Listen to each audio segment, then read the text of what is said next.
Hello and a good morning, good afternoon, and a very good evening to you, the good and wonderful people of the tube. Hope you're today, hope you're feeling grand and all's well in your world. People of the tube, may I introduce you to a very, very special guitar.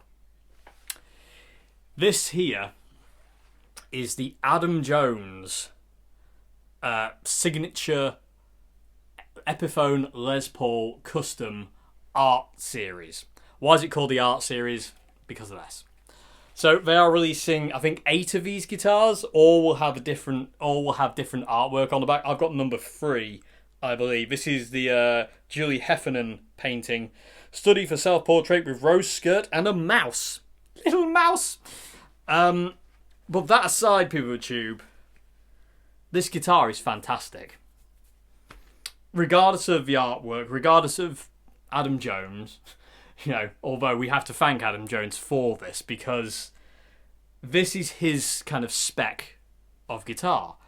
And God, alive in the gravy worlds, is it absolutely... I don't actually have many words to describe this guitar, people do. I'm a bit taken back by it, and every time I pick it up, it takes me in places I don't normally expect to be taken. It's very strange, and I like it. And it also, for a long time, people, I've wanted a guitar that's really percussive and tight in its sound, but warm and aggressive all at the same time. And I've gone through a lot of humbucker guitars, and I've never really found them, including all the humbucker guitars I've got now. There's always kind of like a flubby low end, which I end up kind of like sinking pickups on the bass side and bringing the treble side up, including my Gibson and all the others. I end up doing that more often than not with humbuckers, just to try and like EQ out some of that low end, because there's always this kind of, especially if you palm mute like the low E, it kind of does that whoom noise, that sub bassy kind of noise. And I kind of wanted a guitar that didn't do that. Not only for kind of like recording purposes, but also for live kind of use as well. And I just happened to pick this guitar up, and there it was. And it's mainly to do, I think, well, it is mainly to do with this Seymour Duncan humbucker here, people of the tube. I'm not the biggest fan of Seymour Duncan pickups, to be honest with you. I find some of them, they don't really... To me, they don't have a great deal of character to my ear. But this one is insane. So, what I've read about this humbucker, it's a reproduction of the pickup that Adam Jones, the Seymour Duncan pickup that Adam Jones put in his 79, which was a Seymour Duncan distortion pickup. And they only made it in the 90s. They stopped making them very early on. They only made like them for a period of time, and then they stopped making them. So much so that when the Epiphone and Gibson Epiphone went to Adam and said, "What pickup do you want in your guitar?" He said, "Well, I want that one." So they went to Seymour Duncan, and Seymour Duncan said, "Well, the guy who made them doesn't work for us anymore. I don't know how to make them." So they had to track this guy down to get the specs of how to build these pickups, which I think is cool. And so Seymour Duncan, I think, now make these pickups. And they're just... It's an insane humbucker. It really is. There is a lot of distortion in it, but it cleans up really nicely on the volume control. You'll hear it, hopefully, in the sound examples in a bit, in the songs. But it's just insane. And the neck humbucker is a Epiphone burst bucker, I believe. And that's insane as well. It's a little bit darker than I would like, but it suits this guitar perfectly. These two pickups together in this guitar are insane. The neck pickup to die for me is over there in the Gibson and the East Coast. The East Coast has got a stunning neck pickup, but this one is a bit darker for my thing, but I still love it for its thing it's got. Anyway, it's a Silverburst as well, and I have two people to blame for the want of a Silverburst Les Paul custom. One is Queenie, because she's the one who got me very deeply into Tool in the last 2 years or so. And the other guy is Mr. Trogley of Trogley's Guitar channel, who I think it was in 2020 I started watching his channel, and he was demoing a couple of Silverbursts, and I was just like, I didn't like Silverburst, and then I started to see them in a different light, no pun intended. And I was just like, they're really nice. And I've been after one ever since. But the problem with a lot of Silverbursts is they do a perimeter burst. They don't do the teardrop like this. It kind of just goes around the perimeter of the guitar. And I think that's supremely ugly, personally. I hate that. So that's an added bonus. The fact that the guitar that I want and require for certain sounds, because this is going to be all over the new Trio album. We're working on a new Trio album right now, and we've got, I think, 12 songs. I think the album will be only 10 songs, but we've got 12 just to kind of mess around with. And to be honest with you, POTT, the guitar I'm playing more than any of my others for these songs is this one, because it has the sound I'm after for this next album, for these songs. These songs are quite, they're not, well, they are kind of heavy, but they're very rocky, and the guitar tone needs to be really tight. It has to be tight, with no real kind of low-end thump interfering with the high end. It has to be even. It wants to be really kind of in the mid-range. And this guitar just is perfect. Anyway, enough on that. Let's talk some specs. So we have a Seymour Duncan distortion in the bridge. We have a Epiphone burst buckering thing, 3-way selector with this awesome silver tip on there, which I'm a bit scared about breaking, so I might change that to either a white one or a black one and keep that aside, because where the hell are you going to find another silver switch tip? You do have these speed knobs, which are amazing, with the thumb bleeders there, which I really like. I always prefer to know where I am on the dial. I hate not having a mark to go to on the dial, and I know for a fact on this guitar, if I put it down to 1.5 on the bridge pickup with my Marshall Governor on, it's a really nice clean tone. You'll hear that in a bit, people with YouTube. Same thing with the neck pickup. If I turn it down to 2 on the neck pickup, it's a really nice warm, kind of a bit muddy clean tone, but it's really nice and it's really usable, which is always important. The neck on this thing is insane. It's like the perfect, I say perfect. It's almost perfect neck. It's so nice. I'm waffling, aren't I? But the neck shape is incredible. It really is, and it's apparently it's like an Adam Jones custom thing, and it doesn't have that horrible D-shape thing that I hate in Epiphones. Well, mine doesn't. I don't know if others do, but there's none of that kind of flat back thing that a lot of Epiphones have that I really don't like. It's a really lovely C shape, and it's really quite skinny. I don't know if you'll be able to see this with you, but it's a very skinny thing. You got this awesome volute up here as well, which again, Adam's 1979 Les Paul would have had.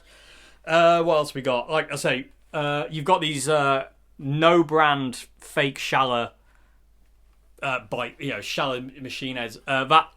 That pattern on the back as well, POTT, which get it into certain lights, you can see the gold. That's Adam Jones' wife designed that. And again, just the artwork on the back is just insane. It really is. I mean, but again, I can imagine a lot of these guitars were bought by collectors. Yeah, it's a collector's edition guitar. It really is. And I can imagine quite a lot of them are not going to be played heavily. And also, by the way, POTT, you've got Posi-Lock strap buttons, which technically I don't think Adam has. And if I remember correctly, 79s wouldn't have the Posi-Locks, but I could be wrong on that one. I don't know. But like I said, I can imagine a lot of these will end up with collectors and not get played, and just kind of people will buy them to appreciate in value, and then years down the line or a year down the line, sell it and get something else and whatever. I didn't buy it for that purpose, people. I'm going to play this thing, and I've already dented it a couple of times. I don't care. I'm playing it, and I love it. Oh, we've got an ebony fretboard as well, POTT. The frets, I don't know what they are, but they're really nice. They're kind of I don't know, kind of medium frets, but it's just ridiculous. And the way it plays is just outrageous. It really is. The only thing I've done to it is restring it and lower the bridge pickup. It was a little bit too distorted for my liking, so I lowered the pickup down maybe about 2mm each side, and it just worked. But my God, is this thing insane. And again, I'm a bit funny with it. I feel weird when I have this guitar and presence. And one thing that's not actually coming across on the camera POTT is the Silverburst. It looks really silver on the LCD screen, but it's actually not. I don't know if it'll come across at all, but it's actually kind of green, which is, again, historically accurate to how the Silverburst would age. They would age kind of with this green kind of hue, because the top clear coat discolours. But anyway, yeah, and as like I say, I mean, I've only in the past 2 years, 3 years, past 3.5 years, for sake of argument, become a very, very big Adam Jones / Tool fan. You know, I for a long time I didn't get into Tool. I couldn't really understand it. I didn't really get into it. But in the past 3 years or so, it's really become a band that I've grown to really love. And Adam Jones is a stunning guitar player. What he comes up with is insane, and his guitar tone makes my knees go to jelly. Anyway, other than that, PeerTube, I'm going to shut up now and let you hear this, because, like I say, this isn't a collector's edition guitar for me. This isn't something I intend to kind of like, you know, I'm just going to sell this next year when it's appreciated in value. This is a guitar that, like I say, ticks all the boxes, not only for the new Trio album, but for something I've wanted in a guitar. Not even necessarily Les Paul. I was looking for it in all sorts of different guitars for a long time. You know, that really tight, no flub, no sub-horrible bassness guitar, and it's just insane. And the fact that it is an Adam Jones Silverburst is just like an added bonus. It really is. And I'm really tempted, PeerTube, to get one of these Seymour Duncans, which is crazy for me because, again, it just goes to show, PeerTube. I know I'm waffling, but I'm just going to quickly say this before we get to the music. It just goes to show, never write off anything. I do it all the time. I'm as guilty as anybody else for going, oh, I don't like that, so blah, blah, blah. Always, I like it personally. Always be prepared to be humbled by things.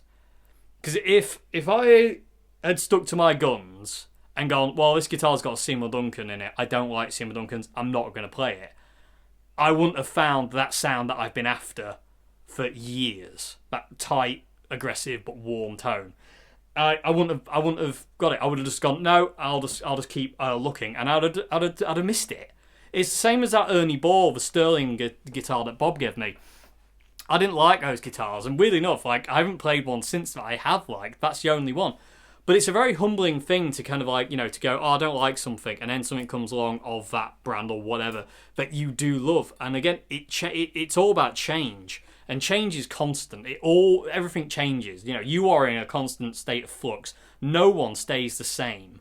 You just don't. It's impossible to stay the same. Your tastes change, your ideals change, your view on things changes. And I like that personally. And like I say, if I had stuck to my kind of like, I don't like Seymour Duncans, and not picked this guitar up and plugged it in and gone, holy monkey's gravy, I wouldn't have it now, and I wouldn't have that sound, and it wouldn't be appearing all over the Trio's new album, and possibly live as well. And like I say, I've already dented it a few times. I don't care. You know, this isn't guitar. I didn't buy it to sell it. I'm not a collector in that way. You know what I mean? I collect them to use them, and they all sound different. They all do different things. You know, I couldn't live with just one guitar.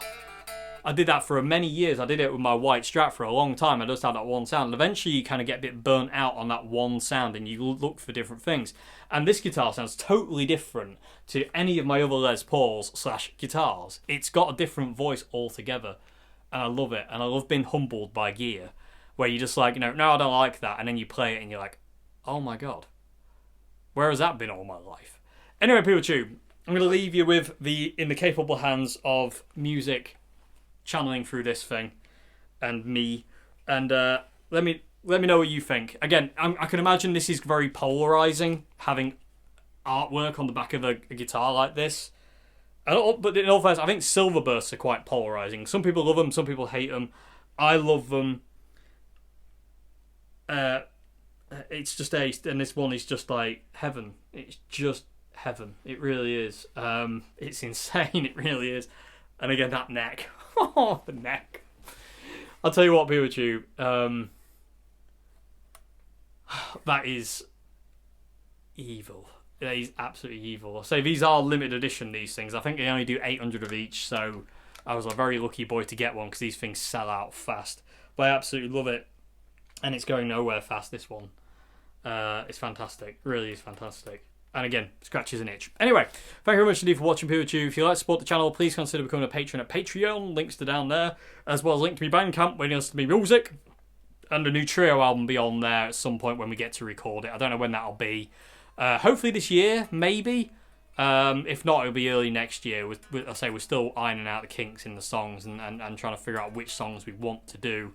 But like I say, I've been playing those songs on this guitar, and it just has the right vibe and feel for a lot of these songs. Not all of them, but a hell of a lot of them. If we do 10, I can guarantee there's probably going to be about 6 or 7 that's going to be on this guitar, which is crazy.